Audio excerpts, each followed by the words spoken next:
Hello. Welcome to this review of the Tata Steel Chess Tournament played in Vaikensee for the year of 2026.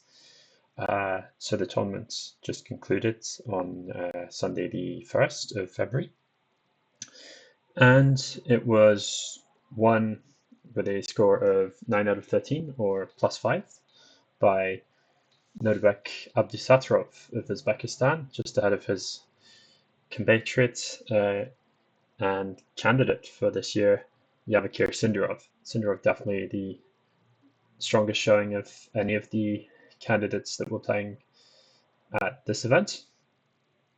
Um, and he was a point ahead of Vincent Keimer, Hans Niemann, and Jon van Foreest, who are on +2, 7.5. Also on plus scores were Matthias Bluebaum and the youngest participant, Jagesh Adomush. With even scores, we had Anish Giri, Yukesh, the world champion, of course, and Vladimir Fedoseev. Sadly, we did have a few on minus scores, as we'll inevitably have in any tournament, and those were Pragnananda on -2, Arjun Argaisi on -4, along with Aravind, and the winner of the challengers from last year, Taida van Nguyen, sadly, only on 3, I think that's -7. So, yes, indeed, the tournament won by Abdusattorov, banishing the memories of 2023, where he also went into the final round with half a point lead, only to lose to Jon van Foreest with the white pieces, while Anish Giri, who was half a point back, managed to win and surpass him right at the final hurdle. However, no such dramas this time out. Abdusattorov was playing against Aragaisi, and I'm sure he would have been a little surprised, but probably not too disappointed to see the Evans Gambit on the board, because it enables at least a fighting game, and I think that's probably what he was hoping for. He was hoping that his opponent would try to shut the position down, because he needed to keep the option of playing for a win alive, and that eventually is what transpired in an opposite-colored bishop's endgame. Abdusattorov was able to clinch the win and the tournament itself. Sindarov just missing out on this occasion. In fact, Sindarov was the only player who went undefeated throughout the event. Of course, Abdusattorov lost to Anish Giri. And yeah, I think he's certainly shown the strongest level of any of the 4 candidates we had here, with the 2830 performance rating. Bluebaum, also a very strong showing, performing at 2750. He is certainly not going to be the pushover that maybe 1 or 2 people might have thought when he qualified. I'm thinking Peter Heine Nielsen in particular. He, of course, did lose to the 2 top seeds, but he did get 3 very fine wins over his countryman Keimer, and Giri, and of course Gukesh as well. So I would say a very encouraging tournament, which shows he should be able to compete in the candidate section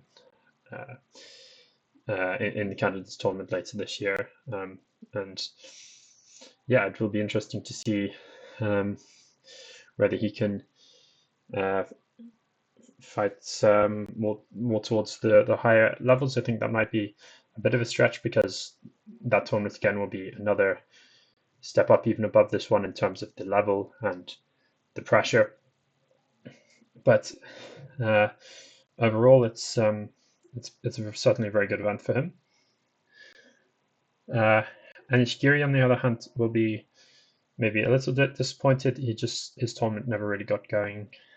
He started off quite poorly with a loss to Keimer and lost to Van Foreest, who showed an interesting opening idea in the Najdorf. Certainly one that I'll be looking into a bit more. This A3, knight C1, knight A2 business.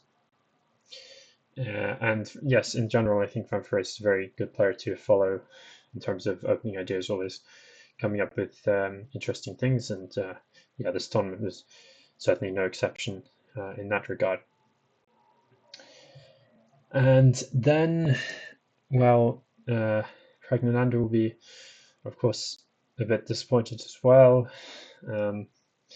I think he lost in the first round as well, which, yes, to Erigaisi, which never really helps. If you get off to a bad start, you're always sort of fighting to try to overturn it, and he wasn't successful on this occasion, losing to Abdusattorov, Keimer as well. But he did get a win over Arabin. So not a horrendous disaster, but certainly quite disappointing. And the two top seeds had certainly a lot of decisive games. Keimer, with just the 3 draws, his tournament certainly very up and down.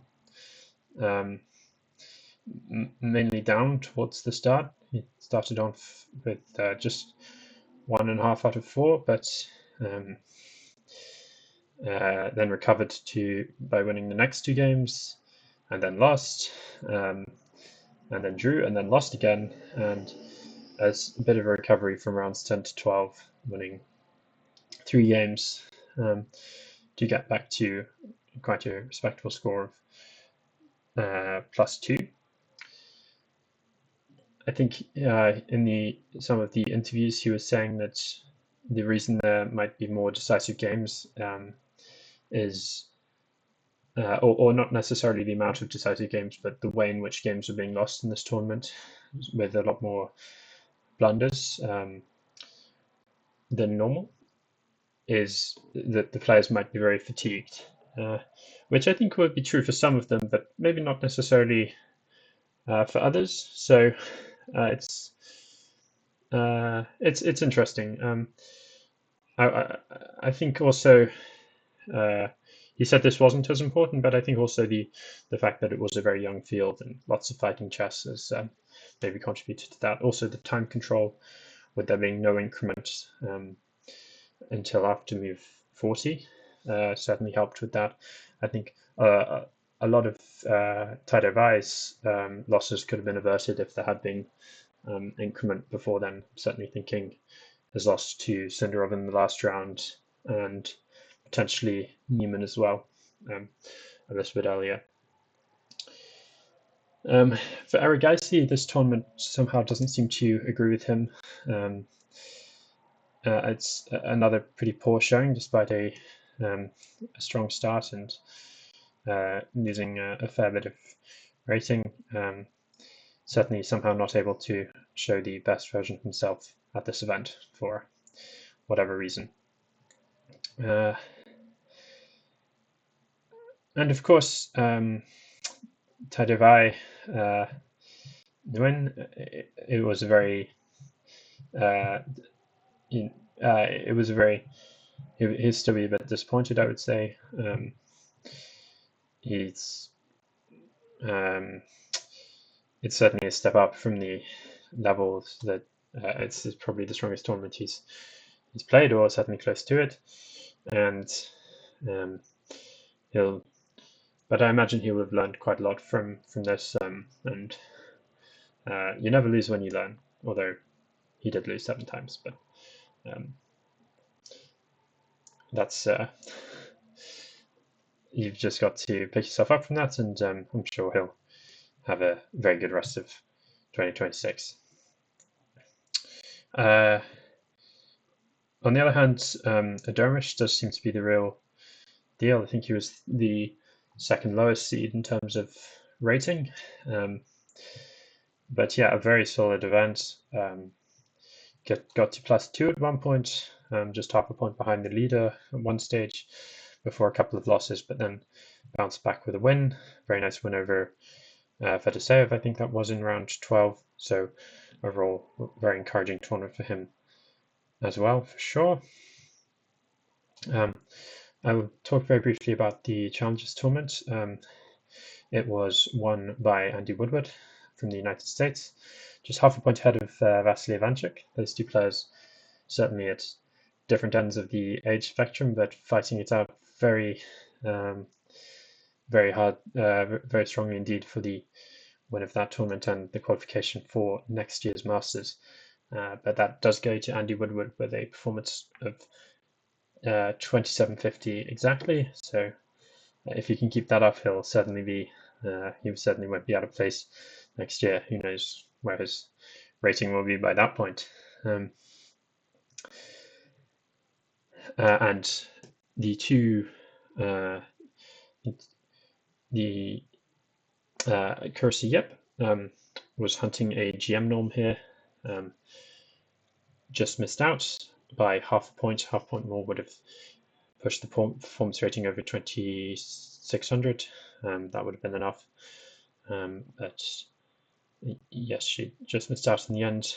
Faustino Oro did as well, but earning a GM norm here wouldn't have been enough for him anyway, because his last one needs to be in an open tournament or a Swiss for it to be valid for the completing the GM title. So for both players, I think it's just a matter of time. They will certainly get there, and probably at some point during this year. As you can see, their ratings are very close as well, and it's certainly a matter of when and not if for me, I would say. So let's just very briefly check the rating implications for this. Obviously, we're recording this in the second, so the latest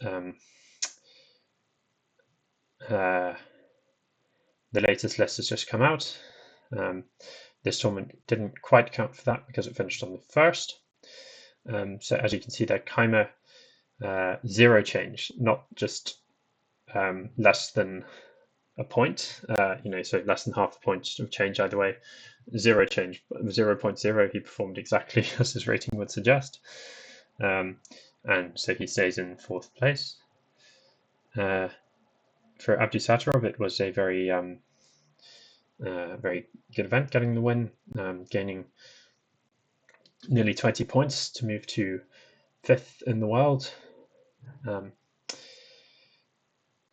Anish Giri and Gukesh both losing a few points, but staying in the top 10 for now.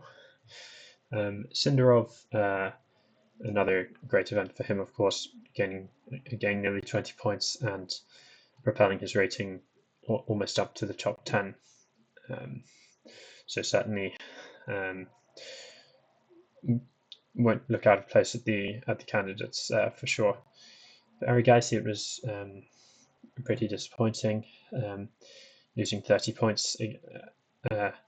This tournament is not very good for his rating in general, it seems. For Pragnander as well, it was quite sad, but and he slips, and he and Arjun both slip out of the top 10 and below 2750. Hans Niemann, a very solid event. I haven't really mentioned him much, but some pretty good results for him. Victories over Fedoseev, Arvind, and Tadevai. Didn't manage to, I'd say, beat any of the really top contenders, but drawing with them is certainly no shame in that at all. So it will be certainly interesting to see where he goes from here throughout the rest of the year. Van Verreest, a bit like Neiman as well, scoring +2 and gaining some nice spots to move into the top 25. Vatasev, decent event. It's with his even score, gaining 4 points nearly there. Bluebaum did manage to push over 2700 at one point, but then he lost in the 12th round to Abdusattorov, and his rating went back below 2700. But I think he will probably be back over it again by the time the candidates rolls around. But yeah, he's up 5 points, as you can see there, to 34th. Adomush as well is gaining 18 points and moving up to 38th. Arabint sadly losing a few points and moving down to 39th. And yeah, Taidewain lost quite a few spots there, and we'll be hoping to recover them throughout the rest of the year. So anyway, I hope you enjoyed this recap. If there are any of the games in particular that you'd like to see me go over, please let me know about that. And yeah, I think this tournament has been a great start to the year and gives us some insight as to how the candidates might unfold. And I look forward to the next edition and, of course, the next events in the chess calendar. Goodbye for now.